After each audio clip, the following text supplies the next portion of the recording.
Now you can record. Okay, all right. Okay, welcome everybody. We've got about 14 folks on right now, and maybe some more will come in a few minutes. I'm Millie, and for those of you who don't know me, I think most everybody does. But I have a few little admin things to do. First of all, welcome. This is our February Three Rivers chapter of the WCHA Zoom meeting.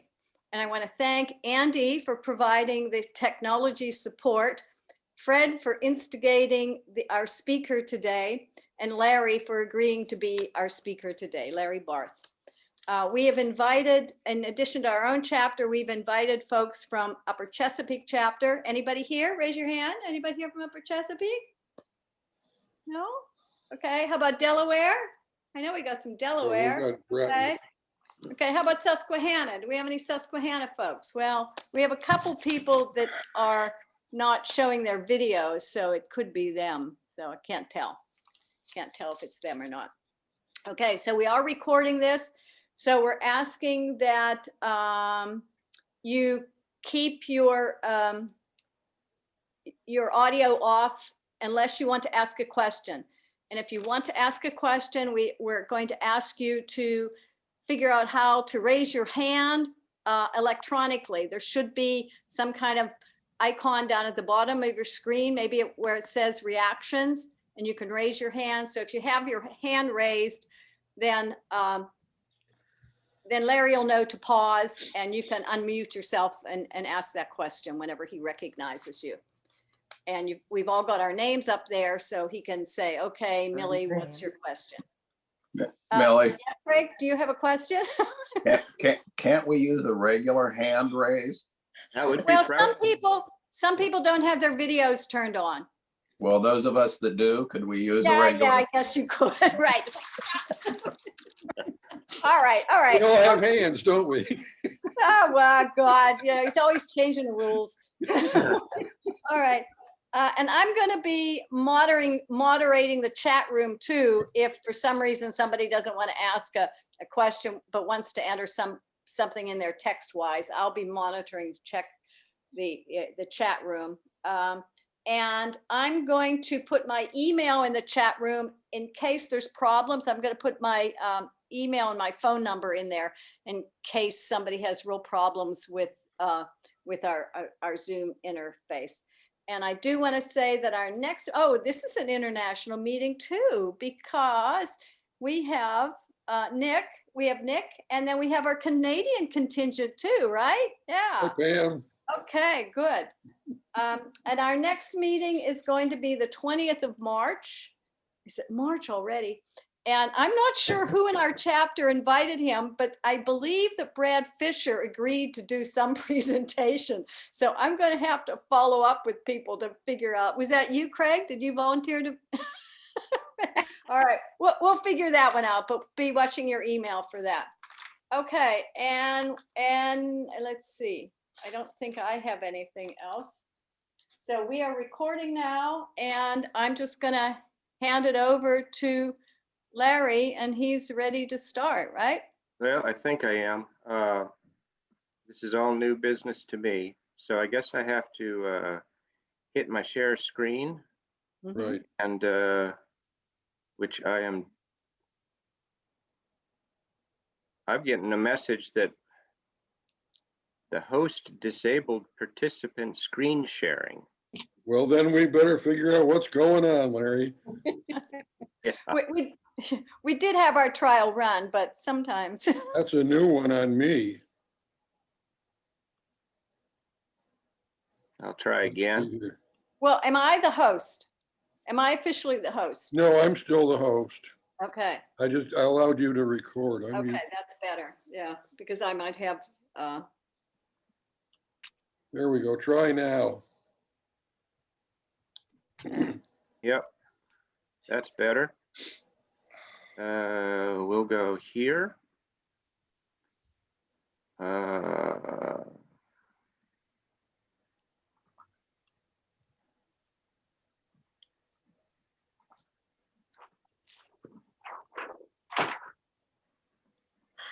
Let's share from the beginning. There Okay, we go. you got a picture of a canoe seat there? We do Yes, indeed. we do. Okay. When they asked me if I'd talk to the group, I'm always a bit leery of that because I've found that canoers in general are a pretty knowledgeable group of people, and I never feel like I have all that much to share that's new. It seems like everybody knows everything. So I thought about what can I talk about that is something new or different or a unique perspective that I have. And I proposed talking about expedition caning, which is my name for it. And you're looking at what I call expedition caning. It's basically no different than traditional caning with natural cane. I've simply done it with nylon, nylon mason line. And I find it to be extremely durable and maintenance free. And it's just a really nice solution if you're going to use your canoe and use it hard. And so I thought I'd start out with giving you a bit of the history of how this came to be. And I grew up on grummins, and I still have a very soft spot for grummins. I think that grummins are just wonderfully carefree, maintenance-free, trouble-free, worry-free, indestructible workhorses. And my introduction to canoeing was through trip camping. And the canoes were just, they were great, good time, fun time, summer boats. Indestructible. Cook on them, beat them up. I don't actually recall, I came across this picture and I don't know if we're all on a grumman underneath the water or if it's a big log that we're bringing home. But what I can tell you is there's no way I would do that with a wooden canvas canoe. Go down a rock garden without a care in a grumman, jump out and wade when you have to, just indestructible. If you get to a beaver dam, you speed up instead of slow down, you just ram them. And there's still, in my mind, no boat that beats a raft of grummins for a float lunch where everybody just kicks back and relaxes. I really like grummins. And so my first canoe was a grumman canoe. This is my wife, Linda, in the bow, Eric and Emily, our kids. And we started as soon as they were old enough, which in my mind was clear of diapers. We started heading on extended wilderness canoe trips in our trusty grumman. But this little guy in the middle, Eric, grew up, and he's now the human redwood. And we very quickly outgrew the entire family and all our gear for a week or so in fitting into one 17-foot grumman. So the search began for another canoe that would expand the fleet. And that led me to this boat. In the time since I had bought my grumman, which was late 70s, ironically, right when Chestnut was closing its doors for good. And this point where I needed a new canoe, the grumman had changed from the state-of-the-art canoe to being the toad of the rental fleet. And all kinds of space-aged canoes and designs had come on the scene. But my search led me backward instead of forward. I found myself drawn to the old traditional boats. I thought they had beautiful lines and were aesthetically just a superior boat. And so that led me to this barn find. This was belonged to a friend of a friend, and it was in a barn up in Ontario. And I bought it. It had been fiberglassed. The picture here makes it look better than it actually did. It looked like a giant sticky bun. You know, it had been fiberglassed and then patched, and it just it was it was pretty horrendous looking. And I bought it without knowing if I could really fix it, but it turned out the fiberglass came off relatively easily, and got it all peeled off, sometimes in big sheets, sometimes in little bits at a time. But I really didn't know what I was doing. Wooden canoes was a new thing to me. And at this point, I turned it over to John Kilbridge, Temagami Canoe Company. And when I dropped the canoe off, had a wonderful extended conversation with John, because there were many issues to be resolved. You know, do I want a keel on it? The original canoe did have a shoe keel. You know, do I want a keel? You know, do I want to add a stern thwart? Are thwarts and seats going to be ash or birch? You know, just all the decisions that get made in restoring an old canoe. And it was a very nice introduction to the finer points, to have that conversation with John Kilbridge, and to come away with a little bit more knowledge about my canoe. Turns out my canoe was a doe. It's a 15-foot narrow-ribbed pleasure canoe, and I think that makes it a doe rather than a chum. And as far as John was concerned, it was Peterborough built rather than Fredericton built, which he thought was a good thing. He thought the Peterborough canoes had a little finer workmanship on the woodwork. And also there was one of the numbers, you know, the serial number on the stem band, which isn't a serial number. On Old Town, it's a real serial number, and you can track down the canoe.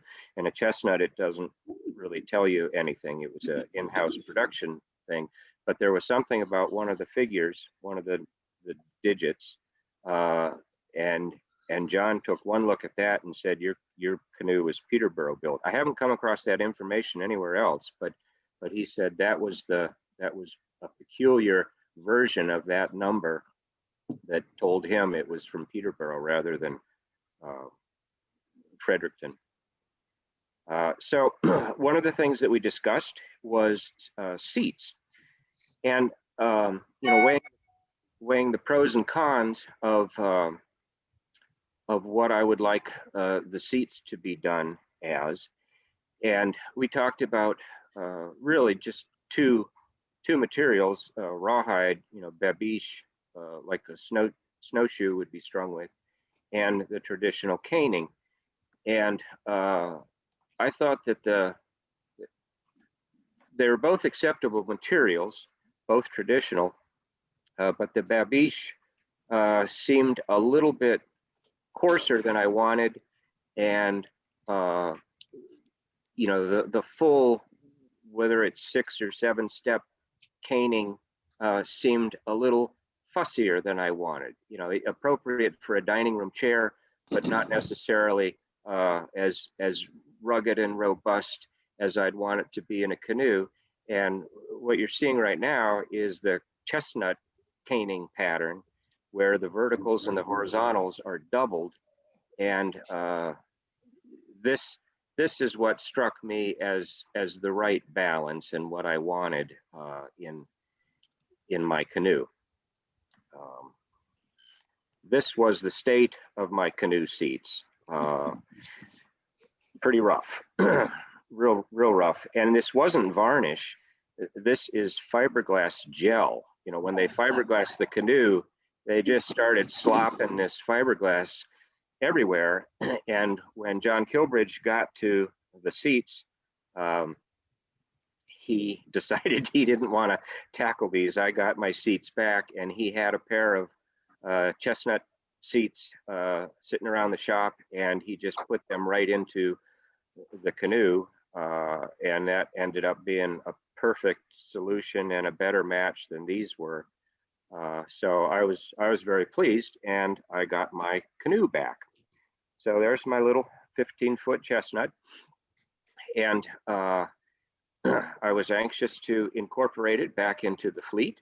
So here we are, loaded up and heading north. This is a photo of our shadow along the side of the 407 ETR going around Toronto and heading up to Algonquin Park. And I always got a kick out of this photo. It's kind of fun to see you and your canoe that you're so pleased with driving down the road and getting to watch you. So here we are, second day into the trip with the kids all grown up and in the Grumman, and Linda and I are in the Chestnut. But we switch off and on and everybody loads up. And as you'll notice down here in the bottom of the screen, something has happened to the cane. And that rear seat has had a cane blowout, which is because my daughter, who was raised on Grummans, didn't know that you couldn't just crawl up a wooden canvas canoe with cane seats. And she put a knee right through the seat right away. And that was standard procedure, you know, crawling out the length of the canoe, and the cane seat gave way. So now I'm thinking about how I'm going to resolve this, you know, on the trip. And the first thing that came to mind was, you know, this sort of idea with duct tape. It wouldn't even have to be woven. It could just be bands of duct tape wrapped around the seat.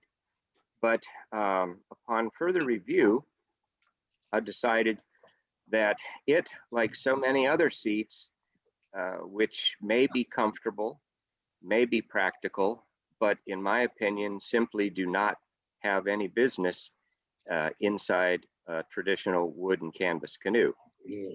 So that evening, around the campfire and on into the night by the light of a candle lantern, I dug through my little ditty bag of small stuff and got out some mason twine that I had and caned my seat. I'd never caned. I just followed the pattern that I saw in the other seat. And this was a field repair that I did that night in camp. And it has held up extremely well. I made this repair 2006, so that's about 15 years ago. This photograph I took last week, so it has been durable and has required no maintenance. The only thing that I ever did to it was put some washes of acrylic paint on it just to cut down on the bright whiteness of the twine, but still in use today and doing absolutely fine. So that was the birth of what I call expedition caning. And when I built my own boat, which I'm doing, this is Alex Combs and Stewart River Boat Works out in Minnesota, and he had a form that I really liked. It's his version of a 17-foot chestnut cruiser. I really had become enamored with chestnut canoes. And my little 15-footer was a great little jaunty boat, but when I loaded it up with our gear for a week and my wife and I, it bogged down enough to where it didn't handle as nicely as it did when it was light and empty in a solo boat. So my thinking here was a 17-foot cruiser I could load up. It's awesome. That's okay. Somebody needs to mute themselves. That's okay. My thinking was that the 17-foot boat loaded might still act just as jaunty as my little 15-footer did when it was empty. So I was building this boat, and along the way, you know, I framed it up in Alex's shop on his form, and then finished it off on my own at home. And the whole time I'm thinking about the seats and what I'm going to do for the seats. And what I decided is that I would make two seats, two frames, two sets of seats. The one I would cane traditionally with actual cane, and the other set I would weave with my expedition caning. And then I'd have one set of seats for the parade, quote unquote. You know, if I ever wanted my canoe to look its very best, I'd take out the carrying thwart and put in a fine thwart and take out the expedition caning seats and put in my beautiful woven cane seats. And so that's what I did. I made 2 sets of seats, but I've never gotten around to the second seat. I was anxious to use the Canoe, so I did the expedition caning first, and this is the finished expedition cane seats, and immediately started using the boat. And I just am so pleased with how it's worked out. I've gotten used to the look of it. I really like it. And I've been doing expedition caning ever since. You know, I load the thing up. We use it hard. You can crawl up the length of the Canoe, kneeling on seats. You can stand on the seats. And it's very, very strong. And at a glance from a distance, you wouldn't even know that it wasn't caning. It's only when you get close that you realize it's something other than natural cane. I've seen plastic cane, and to me, it's always looked plastic. The nylon has enough of a texture to where it just sort of seems to fit in better with the rest of the materials in a traditional boat. And I've been using this boat for quite a while, and the seats are unchanged, as durable as ever, and I'm quite sold on it. In fact, I'm so sold on it that I have started using expedition caning on those dining room chairs that seem to require or be more appropriate for the fussier, full 7-step caning. And this is a defunct rocking chair. The cane had blown out, and I replaced the cane with my expedition caning. The full step caning, and it looks like caning. It's fully woven. It's kind of tedious, but so is caning. And that's the back of the chair, and that is the back of the chair. And one of the advantages of this, I mean, this panel is done with one piece of line. So there are no ends. Well, there's 2 ends, but it really has some advantages in that it's very neat and tidy. And I use this chair, unfortunately, more often than the Canoe. I'm in this chair right now, and it too is holding up very, very well. No sag really. It's been great. So I've completely become a big fan of what I call expedition caning. And if I've convinced you, then we'll go through the process, because it is it's basically caning. And I will freely admit that I have never caned anything, not with traditional natural cane.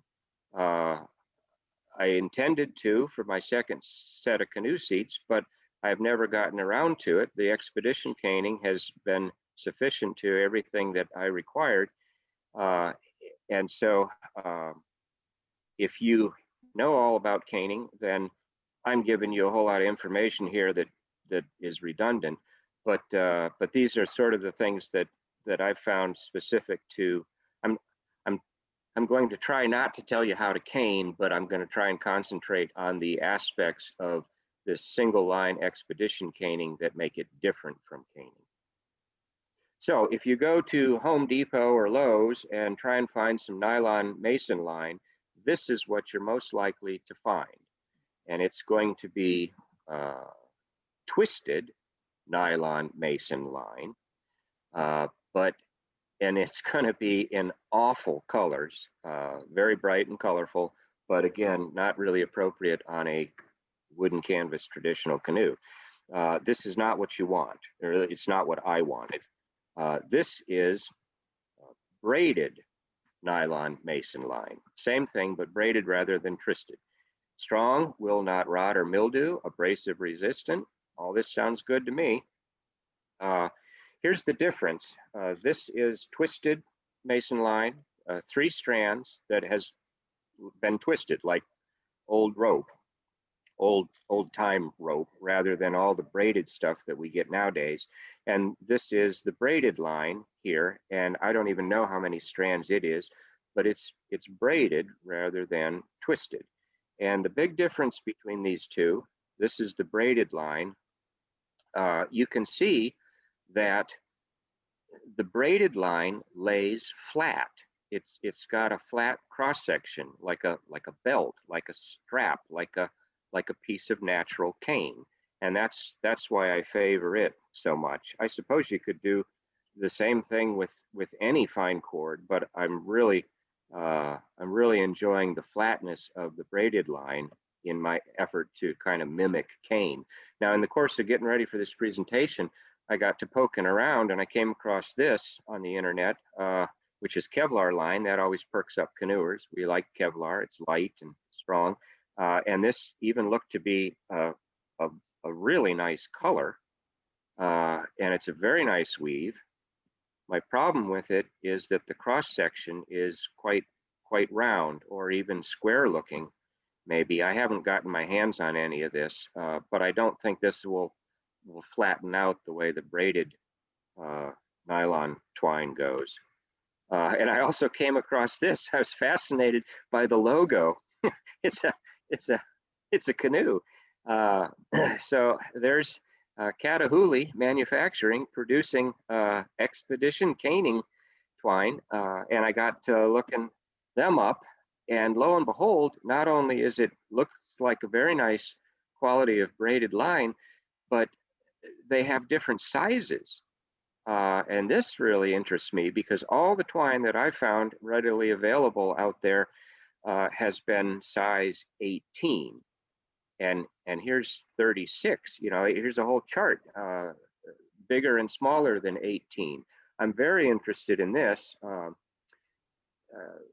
but as from what I could tell online, this is a wholesaler. They will not sell to me directly, and I have yet to find a source that will.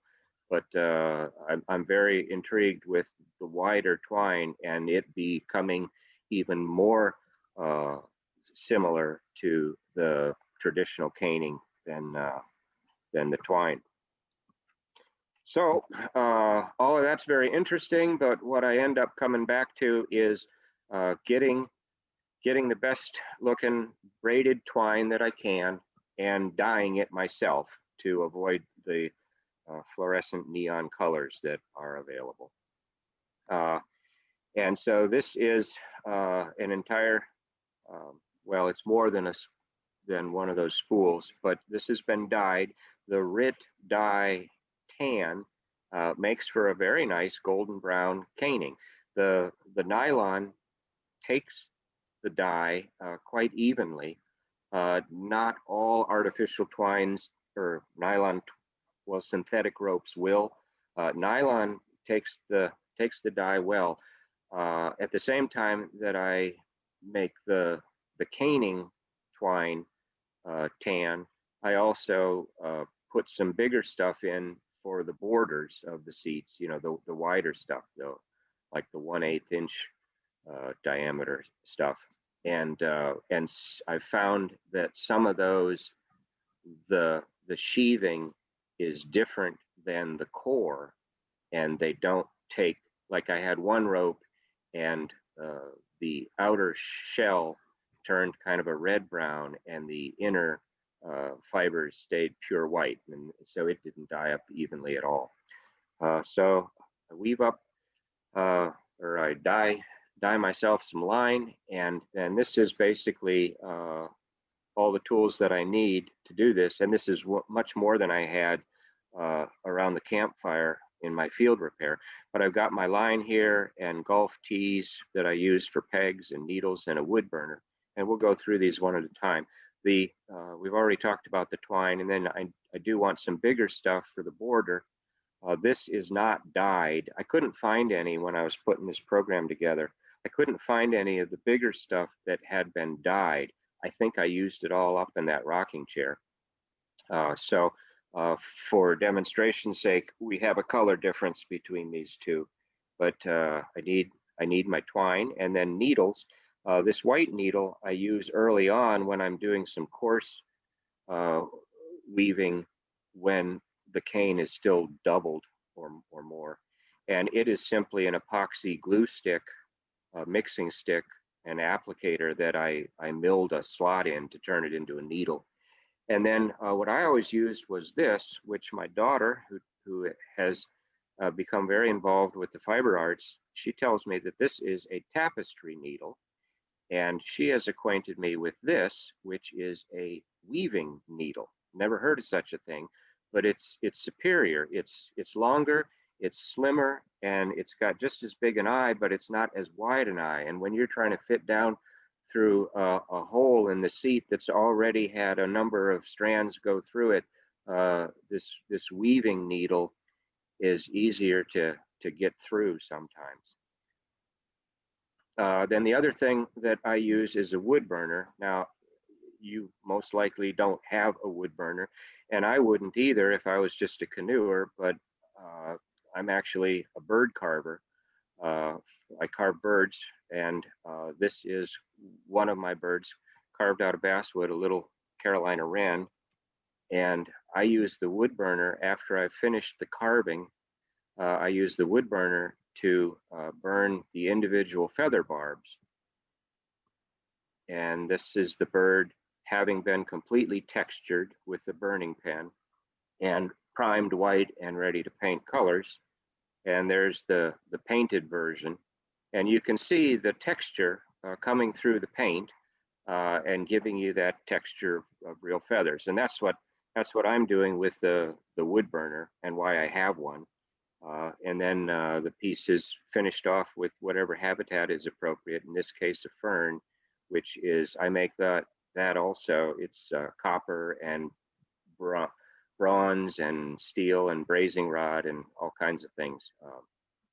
So that's what I do for a living, and which is why I have a wood burner, but I digress. And I don't use the wood burner very much, but you'll see in the end what I do with it.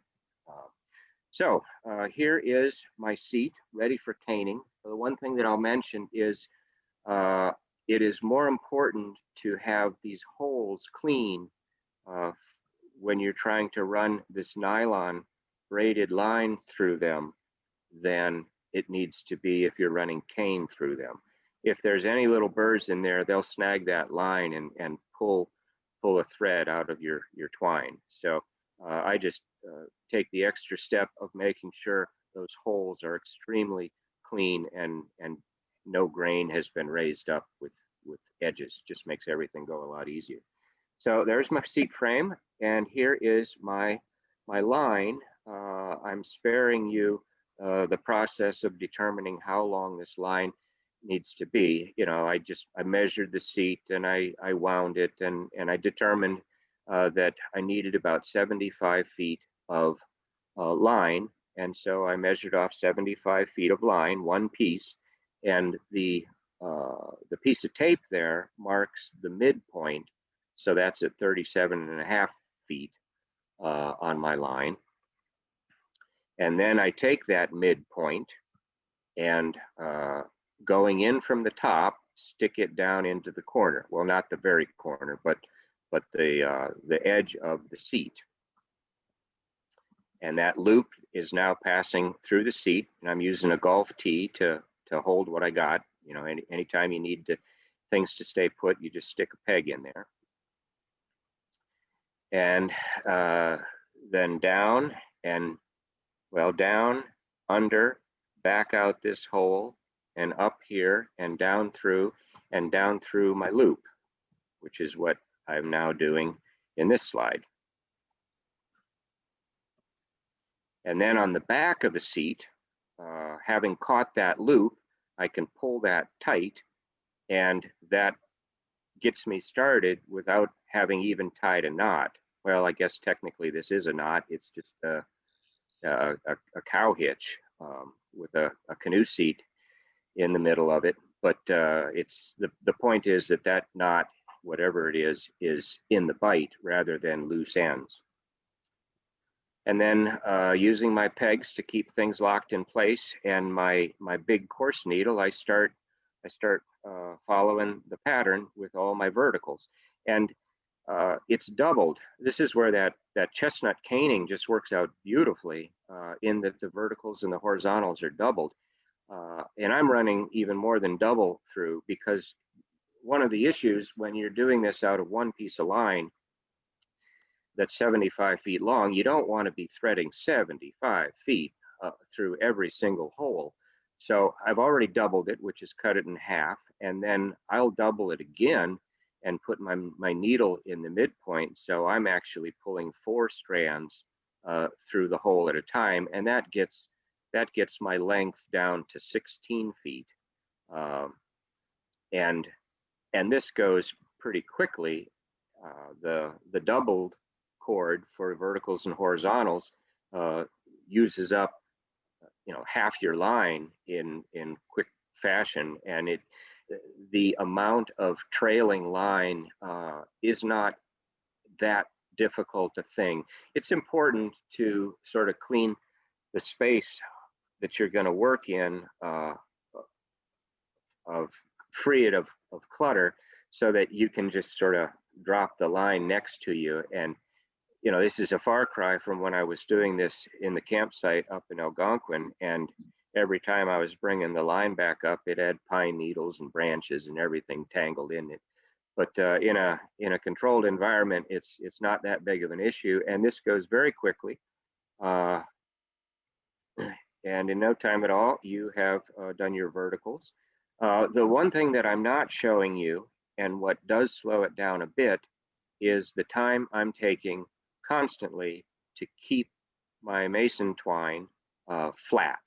You don't see any twist in these strands. This is no different than you would be doing if you were caning, but it's a little fussier with the twine. I spend time untwisting each strand before I sort of move on to the next hole, so that it's always laying flat. Sometimes it requires a bit of twisting, but usually you're untwisting. So there's all the verticals, and now we'll flip it over. And this is the back side, no loose ends, tidy as can be. And down here in the corner where I've come out of this hole on the bottom, I'm simply going to cut the corner diagonally and go back up, and then start doing the same thing on the top surface. And once I've done with that, I've come out of the corner hole, and now my doubled strand continues to work well for me, because at this point, I start to use each strand individually, and I start to weave for the first time. So this is the big picture on that. I've come out of this hole, and my 2 strands have diverged and gone down into separate holes. And I now put some arrows on the pegs just to give you a sense of where I'm going next. And I will treat each one of these strands separately, and the yellow will work toward this corner, and the white will work toward that corner. And so here that's happening. The yellow is starting to work toward its corner, using pegs all the time to lock in what you have. I pulled the string pretty tight. It's because it will stretch more than natural cane will. So I see that people are encouraged to pull the real cane firmly but not too tight. Well, I don't think you can hardly go too tight with the nylon cane. So I pull it kind of as tight as I easily can, without starting to distort the flatness of the individual strands. And here you see that I've given up on the white. I'm just continuing on with the yellow, and because I can treat them completely separately at this point. And now the yellow has gotten to the corner, and it's set up to start doing the other diagonals, which I can't do until I finish off with the white. So now I've done the same thing to the white side, and they're set up for the final diagonal. And here's the first pass, and in that the seat is not square, they don't line up. You end up with this gap in the middle, a 2-hole gap in this case. This is a stern seat. If it was a bow seat, this gap would be bigger. And now if I do what I've been doing before and take the yellow and head toward its corner and take the white and head towards its corner, the gap in between them will remain. And I can get another piece of string and fill that gap separately. But that sort of, I'm getting a kick out of doing this with one piece of string with as few loose ends as possible. So I thought about this, and there are times in caning with one single strand that you end up employing sort of I think of it as leapfrogging or hopscotching, where you and what I'm going to do here, the way that works out is in the next slide that you're going to see, nothing will have changed at all except the direction of the arrows on my golf tees. So here they are, both pointing toward their respective corners, and here nothing has changed except the arrow keys, and that indicates that I'm going to go one more hole toward its complement. And so this strand here is going down that hole. It's going to come up out of this hole and then weave back down through, go down here, come up out of this hole and get pegged. And I'll end up exactly where I was when I started, but I've filled half the gap. And then I do the same thing with the white, which I've done here. And this is, okay, I haven't pulled my line tight here. So here you can see a twist, and it's all loose. So that twist needs to be untwisted, and that flatness carried all the way down. And then once I've gotten the twist out of it, which is much easier when it's loose, once it's untwisted, then I can pull on it and suck it down hard and replace my pegs to hold on to whatever I have achieved, and so it doesn't slide back out. So here I am having filled the gap, and I'm once again having my strands coming out of the holes, and now I'm set up to proceed onto the corners without any problems, and I filled the gap without any more loose ends. And so here I continue on, and once again I'm back to being able to work one side at a time. I think I finish yellow first. Yeah, so there's the yellow done to the end, and now white will follow suit. And there is the seat all caned, and all that remains to be done is put the border on it and tie off. So my border is the heavier line, and again, I apologize that this isn't dyed the same color, but it actually makes it show up better for demonstration purposes. So I've cut a piece to length, and I've fed both ends into one corner, and then at the opposite corner,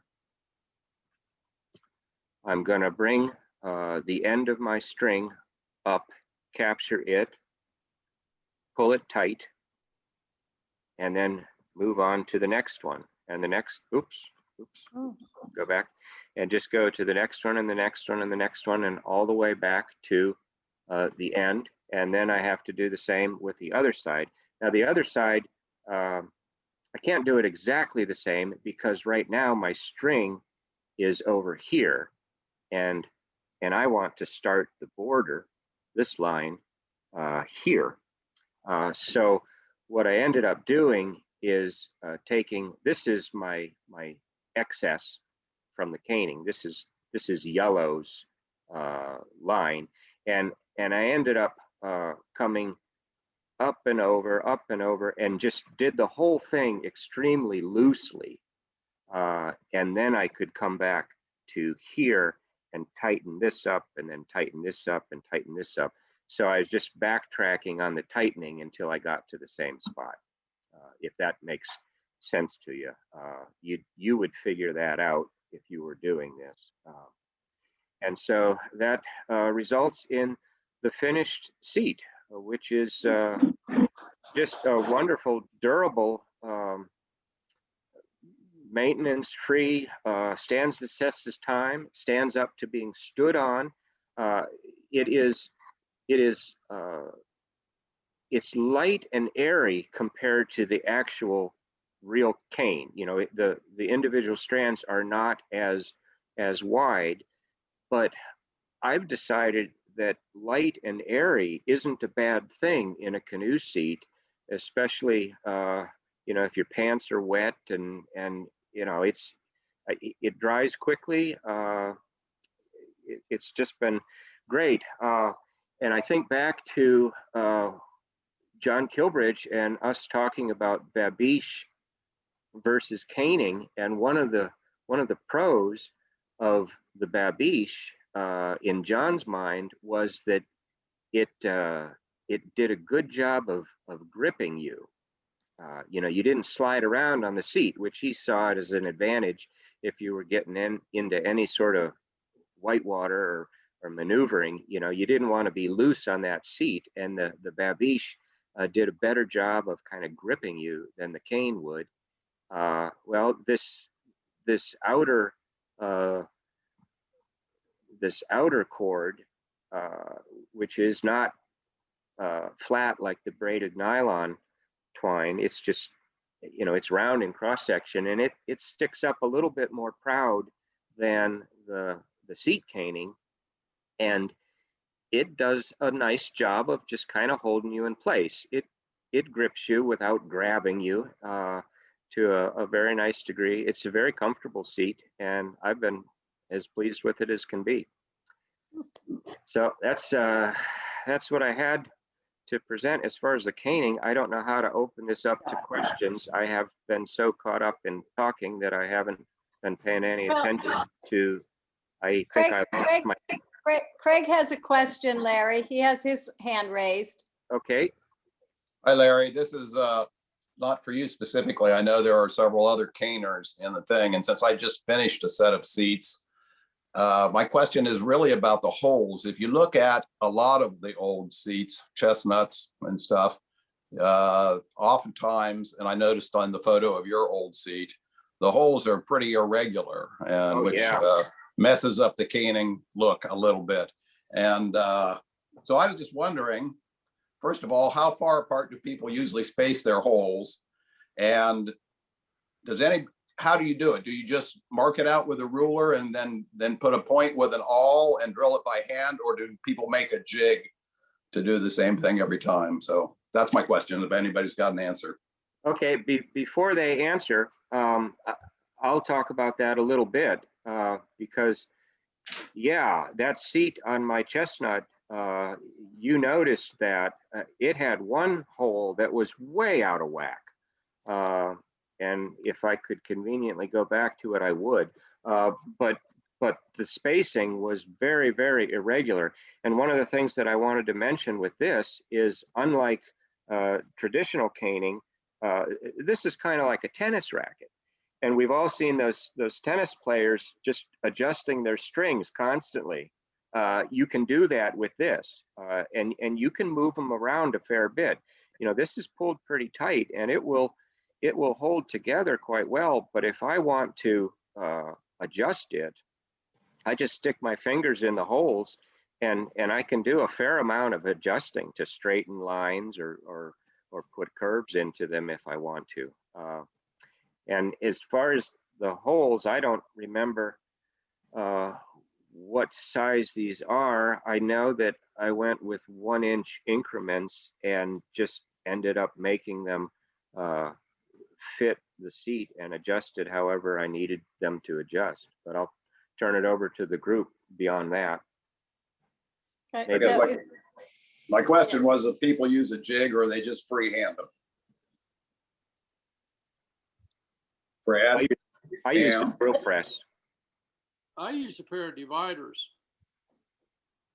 Just find the center and walk a divider across, set it for 1 inch if you're using 1 inch space, and just walk it across until you come to the other end. But then you just drill it by eyeballing it with a drill press. Correct. Well, put a little dimple in it with a punch, and then you could put You can put it, I put a straight edge up on a drill press and slide the seat across. Okay, well, that's normally what I do, but for this last set of seats, I went ahead and drilled a piece of wood with my holes every 3/4 of an inch in a perfectly straight line. And then I just clamped that to the seat frame and drilled down through each one of those holes to do that. But I don't know if that was necessary or not. It came out nice and straight, but I'd had that problem before. So. Pam? I'm sure it would have been better than the way Chestnut used to make them. They were just throwing a dart at it. Okay. Larry, I got a question. How did you finish them off? How you ended up with it all one piece, and then after you did the binding, and then you got the tails. You didn't talk about how you finished that up. I'm sorry. I stopped. I wasn't done yet. Let's go back and finish that. Okay, I can figure this out then. Okay, let me get back up there. Yeah, that was the whole point of the wood burner. Sorry about that. That's like sharing a recipe, but forgetting the last important ingredient. Okay, am I back in business here? Yeah, you're back. We see you. Okay, I'm sorry. I got. Okay, so that's the thing finished, and now gotta get my. Okay, thank you for that question.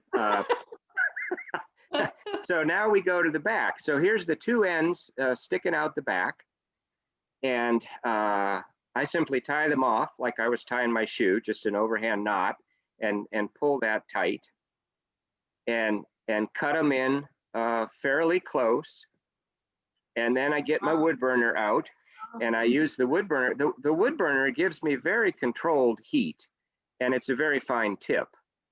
So it's nice because I don't have to worry about accidentally melting neighboring strands or even the varnish. You know, you can put a little piece of card or something right up next to it if you're worried about hitting your varnish. But I just use the heat to melt down that nylon, and I'm kind of pawing at it a little bit, encouraging it to sort of mushroom cap over so that it will not unravel.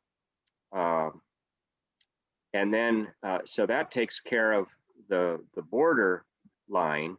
And then the single strand from the seat caning, I bring it to the corner and do what has to be done. And then just put a couple of half hitches in it and pull that tight. And again, I'm using the wood burner, and I'm not cutting that rope so much as I'm melting it off. And so that is my finished joint, and it's very neat and tidy. And the ends of the lines are melted large.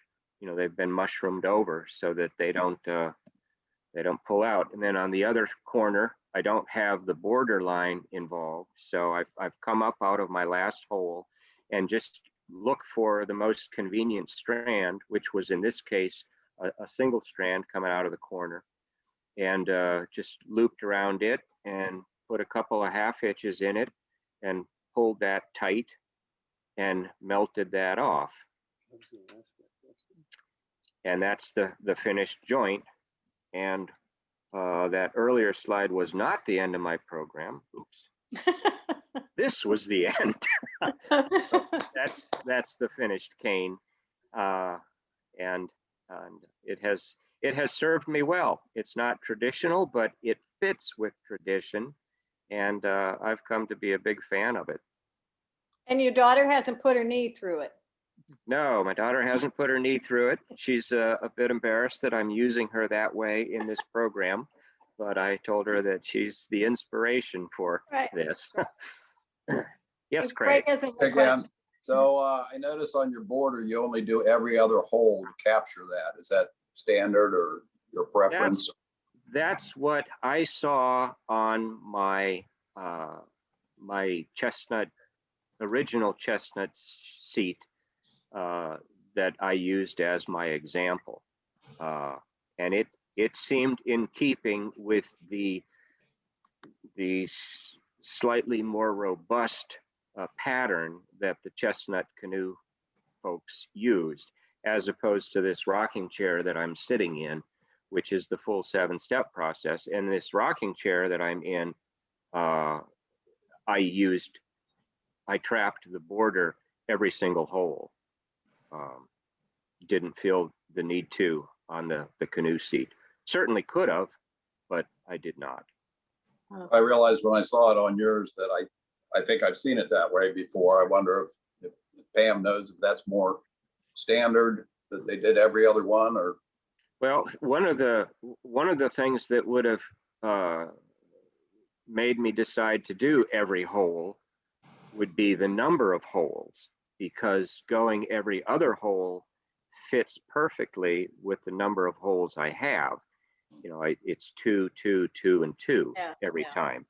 And if I had one less hole in my pattern, then I wouldn't have been able to maintain the same spacing. I would have had to have had an extra one at the end, if you know what I mean. You know, and so if I couldn't maintain perfect spacing, then I might have gone to every one just to make the whole thing consistent. So is this the I'll last speak for slide? Pam. I can speak for Pam. The reason that's done in traditional cane is that the every other hole that doesn't have a caning thing through it is where you tuck the ends of the ones that are sticking out left over. Ah, okay. No, wait, I don't understand that. Say that again slowly. Okay, when you're doing traditional caning, you've got ends here, there, and everywhere. Yeah. And so every other hole is left open so you can tuck your ends into it. Oh, okay, to And hide then them. the other holes are used for binding. Okay. Yeah. That makes sense. And that's a chestnut pattern. Most of the American builders just tied them off. Another question for me, Larry. So this was a stern seat, and I thought that was pretty cool how when you got to the diagonals and you were changing directions and you had to change, right, and come back because it was just one strand on each side. So I thought that was very cool. And how you made sure as you came out of the corner, you went in the right direction so that there was only that one, right? And when you came back, anyhow. So what happens when it's a bow seat and you've got 5 or 6 in there, 6, whatever you got? How do you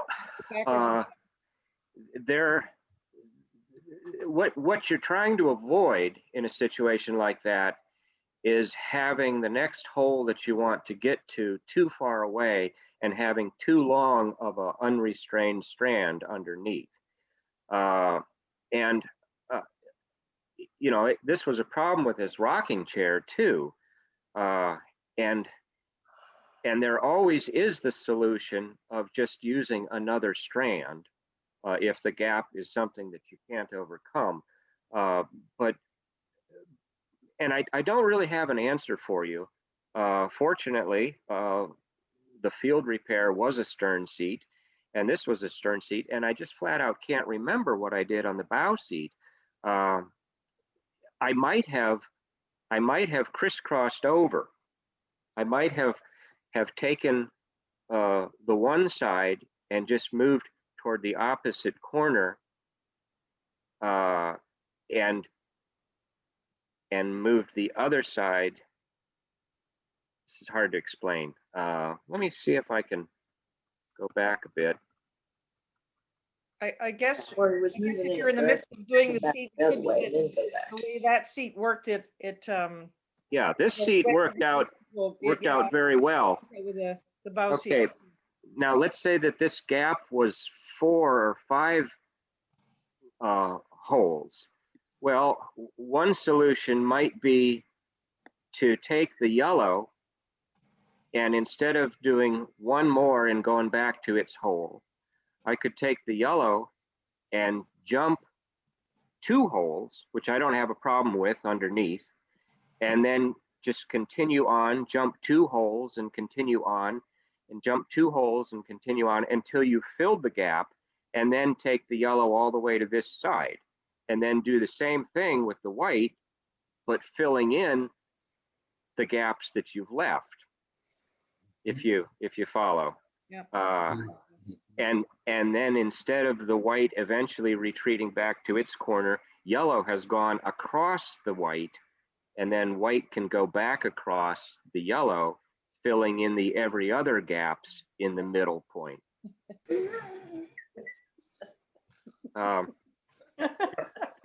Pretty cool, pretty inventive.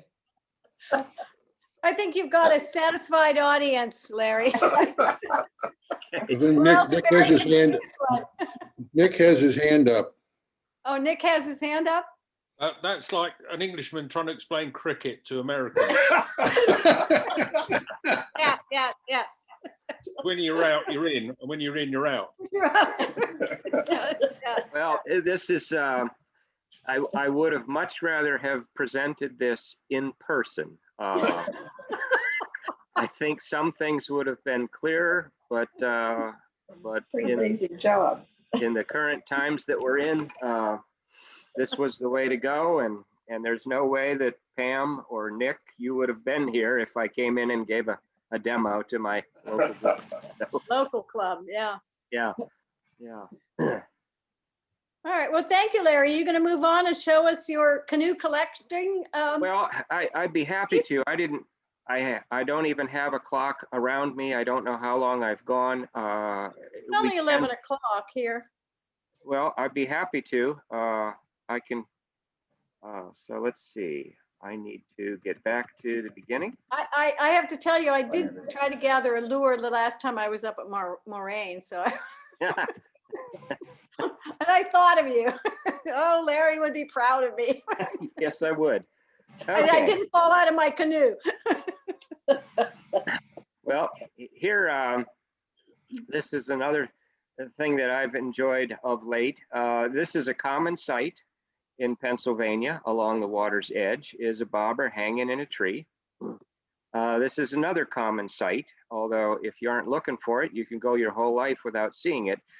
This is an eastern kingbird. It's a flycatcher, and they have an affinity toward wet places, and they often fly out from shore and catch an insect and return to a perch.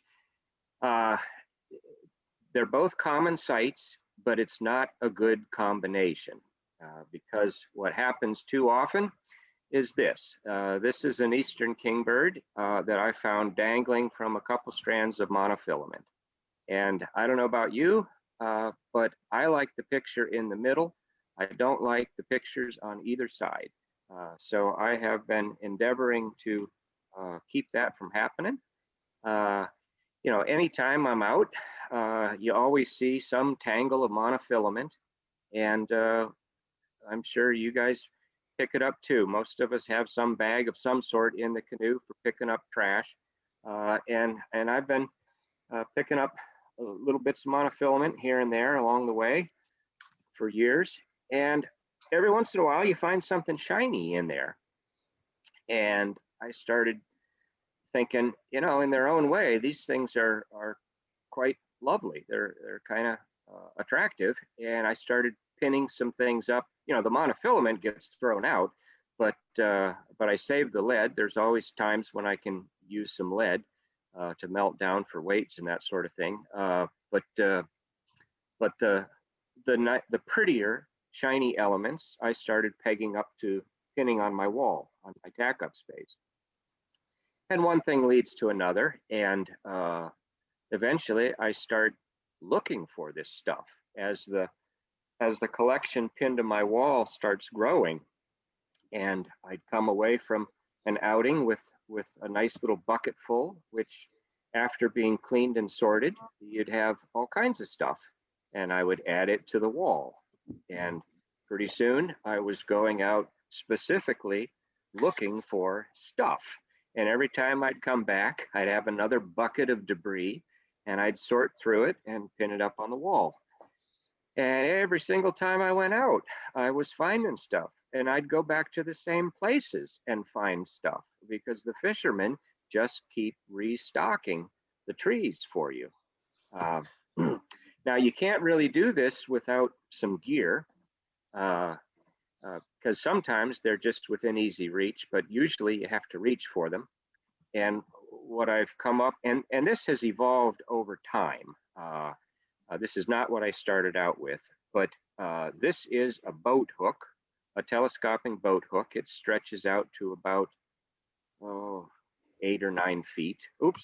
And the one up top is an extension pole that I think was part of some system that would enable you to wash your RV without a step ladder. And it's, again, aluminum and is 3 segments and telescopes to about 12 feet. And this is what's left of the boat hook. I turned it down until it was just a plug that I could fit into the RV pole. And now it threads together onto my boat hook.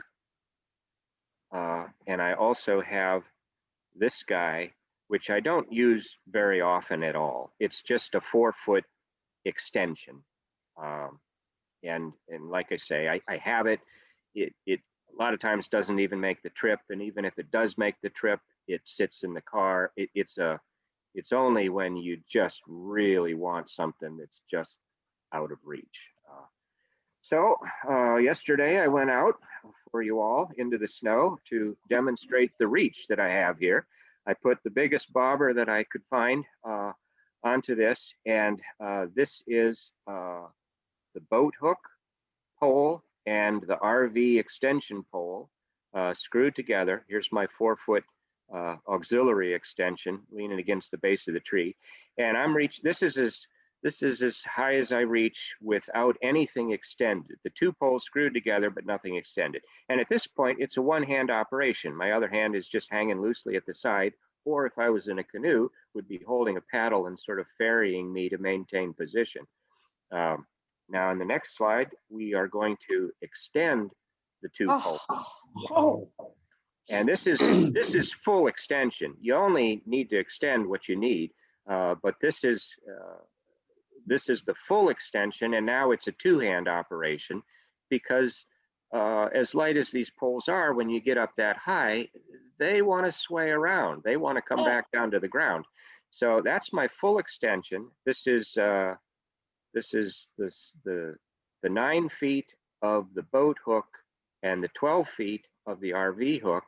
So together that's a little over 20 feet, and then I can hold it, over my head, so that gives me another 6 feet if I'm standing. And then if I add the extension pole, then we get into my maximum reach, which is a little over 30 feet. So that's way up there. And I have gone to that extent at times in the canoe, standing. And it's a bit dicey. I have to really want what's up that high, and that has occurred on occasion.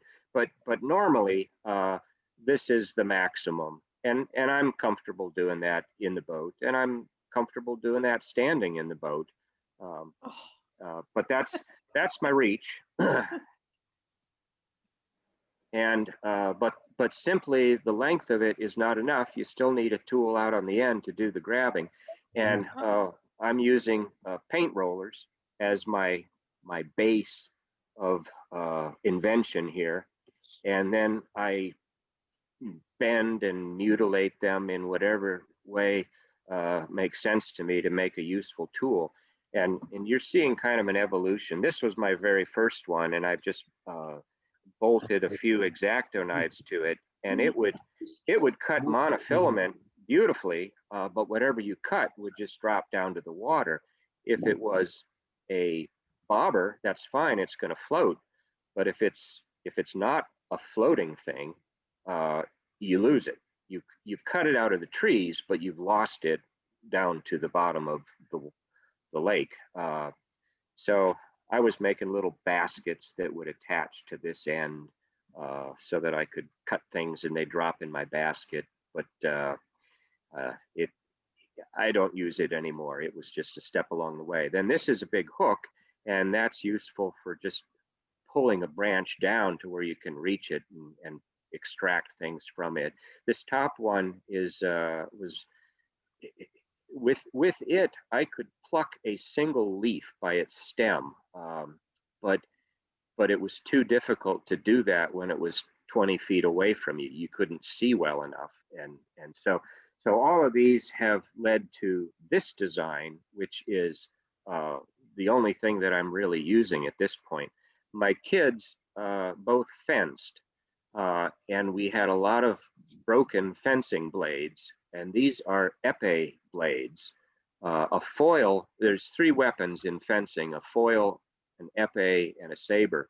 The foil cross section is square, the saber is rectangular, and the epees are V-shaped in cross section. And these are the tips of epees, and they have a groove in them. And my paint roller, you can't tell in this photo, but I have filed it down so that it's diamond in cross section, and the points of the diamonds are fitting neatly into the V's of the epee blades, and then I braze the ends of them together. And what's nice about this is there's a little bit of spring in those epee blades, and it doesn't cut the line, it pinches it. So I can reach up there and just get on one side of a bobber and rake the thing down, knowing that the monofilament is going to slide up the rod and get caught in either one of these grabber arms and get pinched off, and then I can just pull it down, and the bobber isn't floating away needing to be netted, it's just held right in there. If I put a couple of magnets on there, these are neodymium, those real strong magnets. If I just, this whole thing is steel, so if I stick the magnets, a couple of magnets on, the whole thing becomes magnetized, and now you can pick things up that are underwater just with a magnet, and also it adds magnetic attraction to the whole thing. You know, these are all things that I've caught in the grabber, and it can be anything from a big lure. This is really effective on treble hooks, but it also works fine on little tiny tide flies. And I've brought down plenty of things with the magnets alone. I'll be up there trying to bring down a fly, and when I bring it down, I find that I haven't caught it in the grabbers. It's simply stuck on the magnet, and it was up there loose enough, and the monofilament was rotten enough to where the magnet alone brought it down. This is another tool that has become kind of indispensable to me. I've never seen another pair of snippers like this. I wear it on my belt, which is great because I can just pull it out with one hand. The key to this, the usefulness of this, is the one-handed operation. Because let's say I pulled a branch down with my hook, and now I'm holding this branch under tension, and I'm with one hand, so I'm now a one-handed person, and I need to get out a tool that can do whatever I need to do. This thing on my belt, I can pull it out, and with one hand, here I have a knife blade, and if I turn it around, I have a serrated knife blade, and if I thumb this orange button, then they open up into scissors. I've never seen a pair of cutters like this. So until I pull this thing down, occupying one hand, I don't know whether I want a knife or a saw or scissors. I don't know what I'm going to be doing. So this has just been a great tool. And everything fits in a thwart bag. And there's everything in there, all my nippers and clippers. And this orange net bag and its little pipe clamp is what I used to clip onto my original X-Acto cutters that would cut, but they wouldn't catch. That's kind of obsolete at this point. And every once in a while you need an anchor to hold the boat in position in current while you're trying to extract something. And every once in a great while, you need that as a heaving line to bring something down that you just can't reach. I mean, there's been times when I've brought whole branches down, substantial branches, by heaving that grappling hook over it and pulling the whole thing down. Two other things that I need are, one is a bucket, which is essentially your creel for your catch, and the other is binoculars, which I'm a bird watcher, so I'm carrying those with me all the time. But it's very helpful for scouting, for scanning, and for getting a better look at something that's way up there, and helping you develop whatever strategy you're going to use to bring it down. And this is the only picture that I have of me plying my trade here. Sorry for the poor quality, but it was taken at almost dark. I prefer to work alone. I mean, not solo. A lot of times my wife Linda is with me, but I don't want a crowd of fishermen. I don't want to be moving through a bunch of fishermen casting with my 30-foot pole. It just, so I prefer to work after hours or when no one is fishing. But I like the same spots that the fishermen like, because that's where the goodies are. So this is a favorite little spot. Fishermen all have their favorite private secret fishing holes, and I have my favorite little secret spots too. And this has been a gem. It's and it's got everything that makes it perfect. The sign here indicates that it is a catch and release only, artificial lure only section of stream that's stocked with trophy trout. There's big trout in there. So everybody wants to come here and fish. And it's completely tree lined. They're just loading up the trees for me constantly. I can come back, I can clear everything out, and 3 days later come back and get more stuff. It's just, it's ideal. So that's a place that I frequent. And after going at this for a while, this is what has resulted from originally a few shiny little baubles pinned to my wall. The collection has just grown and grown and grown. And this isn't that long. You know, I want to say, several years. Now, everything that I think is several years turns out to be twice that.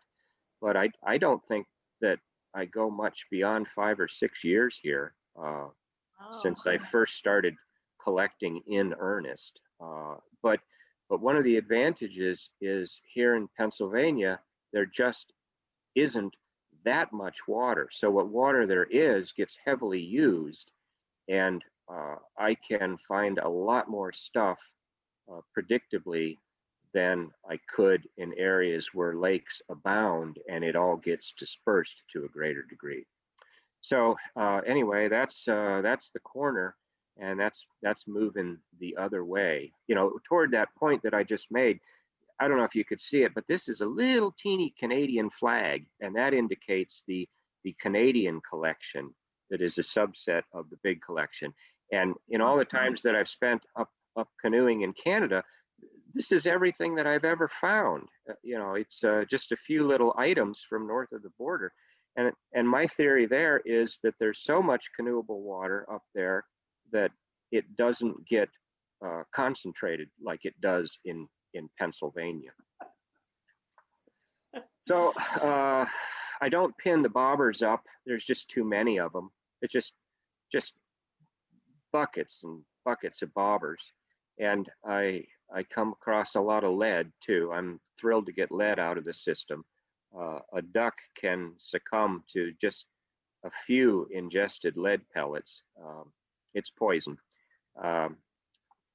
And I was humming along nicely, and then this happened. My local lake was drained so that they could work on the dam and rebuild the dam. And my first thought was, oh, what a bonus. This is going to be awesome. Instead of, teetering in the canoe, this is going to become beachcombing. I'm just going to pick the stuff up from the ground.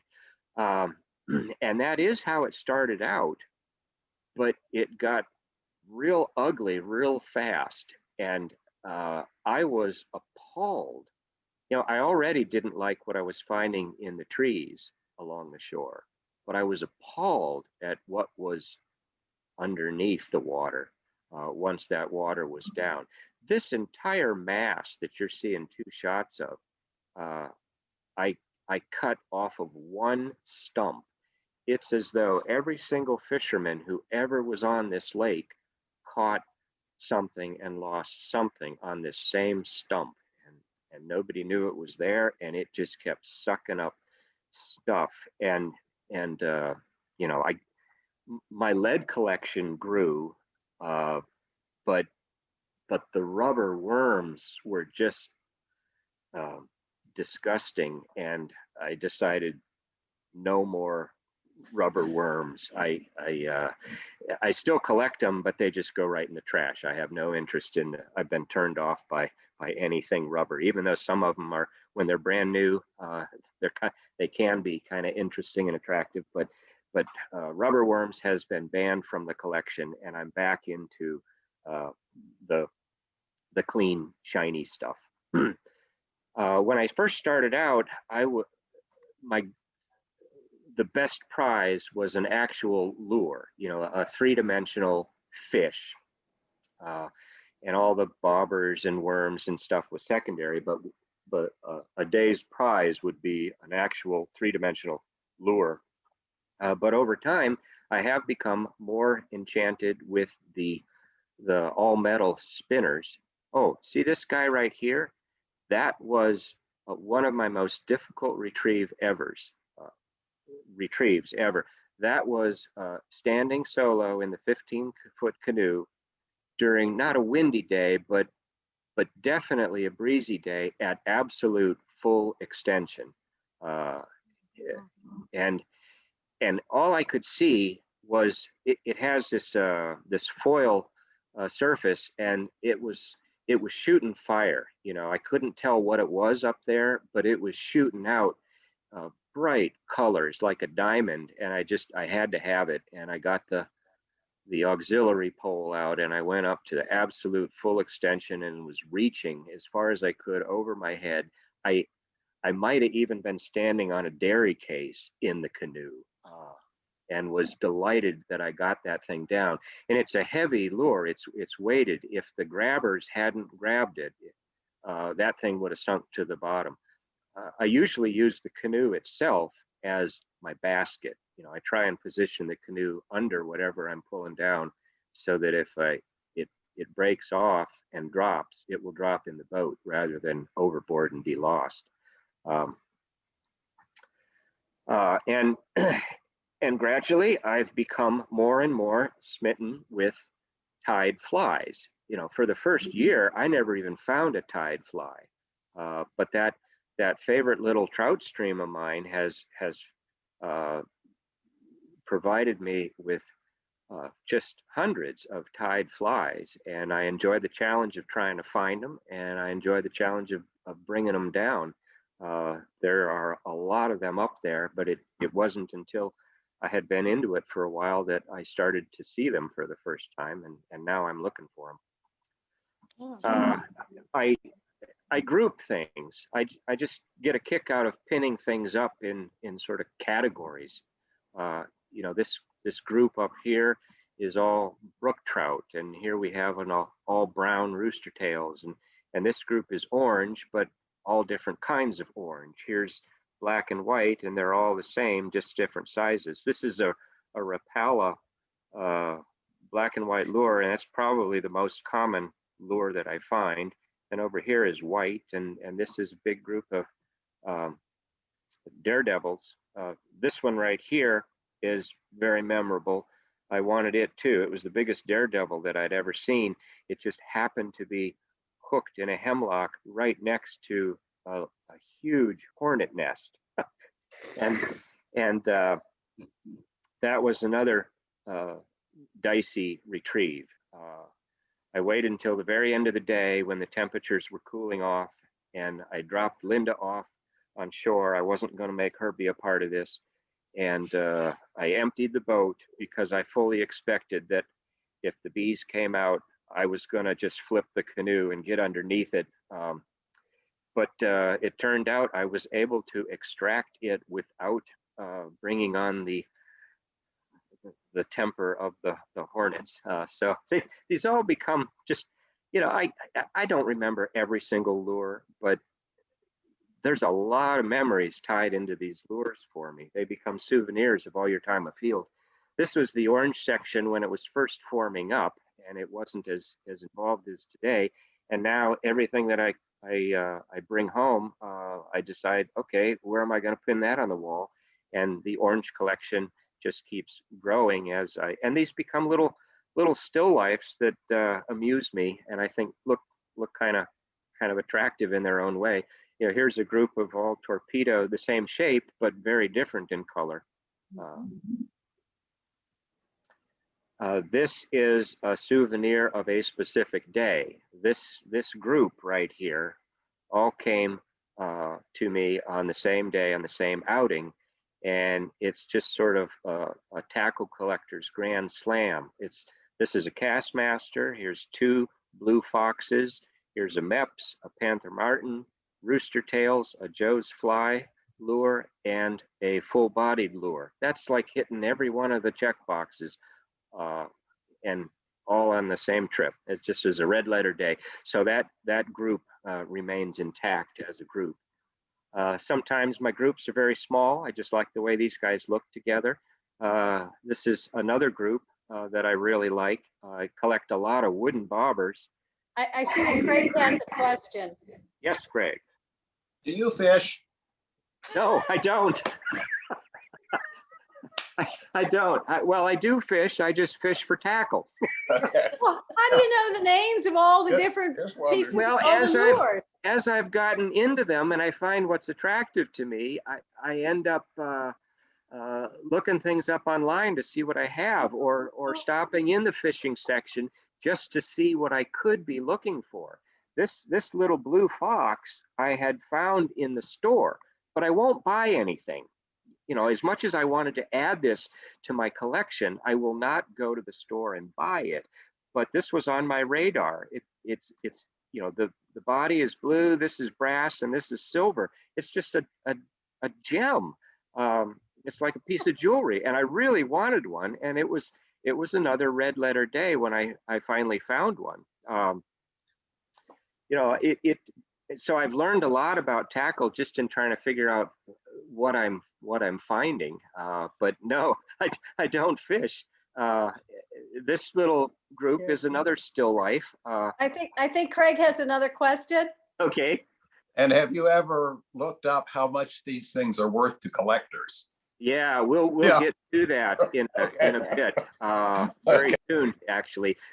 So I do like wooden bobbers, and those get pinned up. And I just really like the patina of these 3. I get a kick out of how this one apparently laid on his side for a long time and took on muck. I've actually named him. I call him Shamu. He's kind of like an orca. So this is a little junction that I'm enjoying right now. I got all my wooden bobbers all strung together in a garland of the lures, which are still a highlight of any collecting trip. I favor the ones that look like trout, and so those are all my trout lures. And then here's my tide flies and all my shiny stuff, and it's just a nice little intersection of the things that I'm enjoying the most. I'm a sucker for spindle bobbers, even if they're styrofoam or plastic. If it's got a spindle on it, I think it achieves a level of elegance that merits getting pinned up on the wall. Here's a little group of frogs I get a kick out of. You know, all different types, all different designs. I think this one might actually be handmade that somebody lost. Every one of these has a story. You know, when you pull something down, you don't know what the story is. You know, if it looks like it has some age to it, you don't know if it's been up there for years or if if Junior got a hold of his grandfather's tackle box and went out and lost his grandfather's favorite lure on his first cast. You just don't know. It's really intriguing. This answers your question, Craig. These are the priciest ones that I found. Now, I'm not talking about collectors. I'm just talking about if you wanted to go buy one brand new. These ones in the middle, these are $8, $9 a pop. They've got this holographic surface, which is really eye-catching. And on tiny little Cooser Lake, which is just a very small thing, I got one of the biggest lures that I've ever found, this big holographic segmented thing. And I couldn't resist looking him up to see what he was on eBay or the internet, and found out he's like a $14 lure. And I thought that was the most expensive one that I'd ever found. And the next time I went back to Cooser, I found this guy, and he's a 4-segmented lure. And I looked him up, and he was a $49.95 lure. And I can't believe that people are putting these up in the trees for me to come and find. It's just amazing. And over on the other side here, we've got what I call the menagerie. These are lures that are not fish. Here's a mouse and a frog and a crayfish and a loon of all things. And then this little guy looks like a snowy owl. He just needs a little beak. He's even got wings. And then down below is a grasshopper and this outrageous bright red cross between a bullfrog and a crayfish. It's just I'm really entertained by the whole thing, and it has brought a new aspect to canoeing. And 2 more points that I'll make. One of the things that we've talked about as a group is how to interest young people in canoes and canoeing. And I find I have 2 examples of tackle collecting as doing the job. I had a visitor to the studio once, and while we were, talking about grown-up things in the shop, the kids were not all that interested. And I said, okay, girls, these are the 2 girls. I gave them my bucket of bobbers, which are all strung on one big piece of line. And I said, take this out on my deck. I want to know how long this is. I don't know how long it is. And my deck is 30 feet long. And the 2 girls spent the afternoon playing with this strand of bobbers and just having a good old time. And if I would ask those girls if they'd like to come with me and collect bobbers in the canoe, there's no doubt in my mind that their eyes would get big and they would be all in. One time that Linda and I were out on a lake that we hadn't been to, and if it's a lake I've never been to, I can usually find more stuff than usual. And it was the best bobber day that I have ever had. It topped my Keystone Lake bobber day. That day I got 60 bobbers, and this day on Shawnee, I was close to 100 bobbers. I had the bottom half of the bucket was full, and late in the day we were kind of creeping along the shore, keeping pace with a woman and her daughter, a young girl about the same age as the older girl in the picture. And they sat down and rested on a bench that was right next to a tree that was loaded. And I really wanted those bobbers, but I didn't want to, bother the people. It was their space at the time. But I asked them if they minded if I came ashore and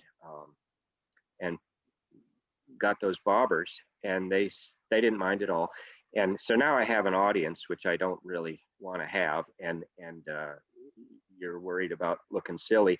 But it was one of those golden days where I limbered up the poles and got them up there and just brought down each bobber perfectly on the first try, and it must have looked very impressive. They were oohing and awing and mesmerized that I was able to do this and stuff. And the little girl asked me what I was going to do with those bobbers, and I gave her one. Well, I told her that I was going to add them to my collection. And I took her down to the Canoe. I asked her if she wanted to see my what we got that day, and we went down to the Canoe and got the bucket out, and I showed her the inside of the bucket, and her eyes just opened up as wide as they could, and she was just fascinated with this giant haul of bobbers. And I gave her one, and for her own, and we paddled away. And as we're leaving, I could hear her telling her mother, "That's what I want to do when I grow up." So I thought that was really neat. And we got another convert into canoeing and collecting tackle. And what's not to love? You know, it's basically an aquatic Easter egg hunt. You know, there's better than fishing. There's no limit. There's no minimum. You get to keep everything that you catch. You don't have to throw anything back. And it's just all out there waiting for you. There are people out there restocking the Easter egg hunt grounds all the time. And it just, it's a fun thing to do, and it keeps me tuned up paddling as you work on all the, it's my version of freestyle. You get into all kinds of paddling technique and trying to maintain your position exactly under where you want to be, and wind and current and shallows and all that kind of thing. And it's been a very entertaining aspect of canoeing for me. So that's that. All right. So do we have any questions about this wonderful new hobby? You might have competition now. Well, I would encourage every one of you to get out there and collect more tackle. I'm convinced that you can all develop collections that are as big as mine, and that the Eastern kingbirds would greatly appreciate all of our efforts. I'm amazed at how much debris is out there. When they took my lake down, I just was appalled at what was underground. When they drew that lake down, at a certain point, they wanted the fish out, and they just opened it up. There were no limits. Anybody could fish for anything, and you could keep everything. And nobody was able to fish because once the water got low enough, there was so much monofilament crisscrossing the whole bottom of the lake that you couldn't bring anything in. It just, you know, it's just, I'd like to think that in the several years where that lake was dry while they worked on the dam, that the monofilament got enough ultraviolet sunlight that it all broke down. But the lead is still there. You know, the lead doesn't go away. Right. So do we have any questions for Larry? We're just all planning our next lure gathering trip. Now, what are we calling it? Aquatic Easter egg hunt. That's what it's called. Yep. Aquatic Easter egg. Right. All right. Well, I will be, when I'm done recording this, I will be sending this to Benson, and he will post it on the WCHA website someplace. It's going to be in a more private area. He'll give us the link to it.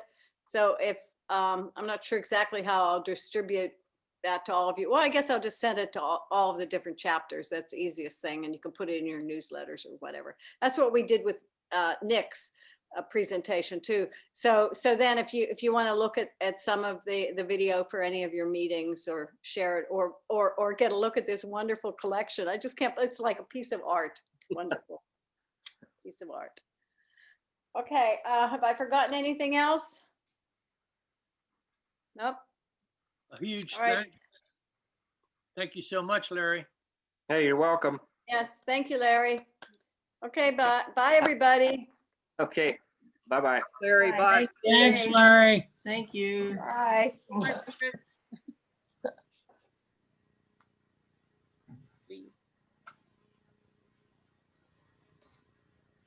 I don't want to end till everybody's off, because I think Andy's already gone on his snowshoeing adventure. Leave. Click on it again. Click on it again. Oh, I can stop the recording though. That's what I'll do. Somehow.